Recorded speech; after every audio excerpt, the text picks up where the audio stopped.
The organizers of an essay competition decided that the winner in the competition gets a prize of 100 rupees and a participant who does not win gets a prize of 25 rupees. The total prize money distributed is 3000 rupees. If the total number of participants is 63, the number of winners is. తెలుగులో చూస్తే ఒక వ్యాసరచన పోటీలో గెలిచిన వారికి 100 రూపాయలు, గెలవని వారికి 25 రూపాయలు ఇవ్వాలని నిర్వాహకులు నిర్ణయించారు.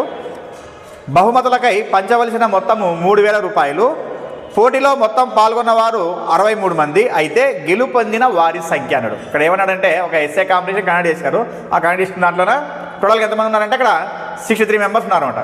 ఇక్కడ విన్నర్స్ ఉన్నారు, విన్నర్స్ కాని వాళ్ళు ఉన్నారనమాట. అంటే పార్టిసిపేషన్ చేసిన వాళ్ళు మాత్రమే తీసుకుంటున్నారు ఇక్కడ. అంటే విన్నర్స్ కాని వాళ్ళని తీసుకుంటున్నారు. అంటే మనం విన్నర్స్ని ఎక్స్ అనుకున్నాం అనుకోండి, ఏమి నాన్ విన్నర్స్ని మనం వై అనుకున్నాం అనుకో, అప్పుడు టోటల్ ఏమవుతుంది మనకు ఎక్స్ ప్లస్ వై అవుతుంది. ఎంత 63 అనమాట. నెక్స్ట్ ఆ తర్వాత మళ్ళీ ఏమన్నాడంటే వాడు మనకి గెలుపొందిన వారికి ఏం చేసినాడంట 100 రూపీస్ ఇచ్చినట్టు ఒక్కొక్కరికి.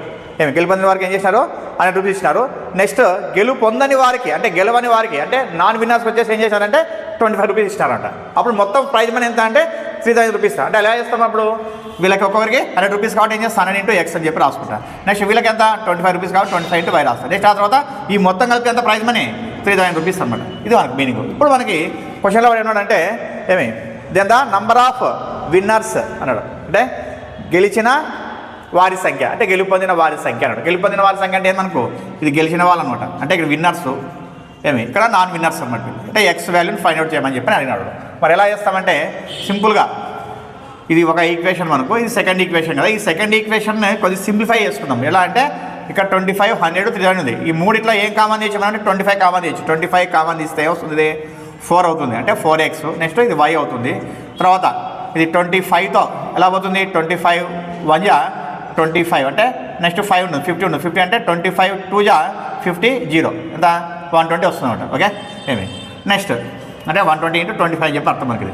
25 క్యాన్సల్ చేస్తే 4x + y = ఎంత 120. ఇది ఒక ఈక్వేషన్. నెక్స్ట్ ఫస్ట్ ఈక్వేషన్ ఏముంది x + y = ఎంత ఉంది 63 ఉంది. ఇప్పుడు ఏం చేస్తానంటే నేను మైనస్ చేస్తాను, ఎందుకంటే y క్యాన్సిల్ చేసుకుంటే మనకి x వాల్యూ వస్తుంది. కాబట్టి ఇక్కడ y కూడా సేమ్ ఉంది మనకు, కాబట్టి దీన్నే క్యాన్సిల్ చేసుకోవాలి. రెండు క్యాన్సిల్ చేస్తే 4x - x ఎంత 3x.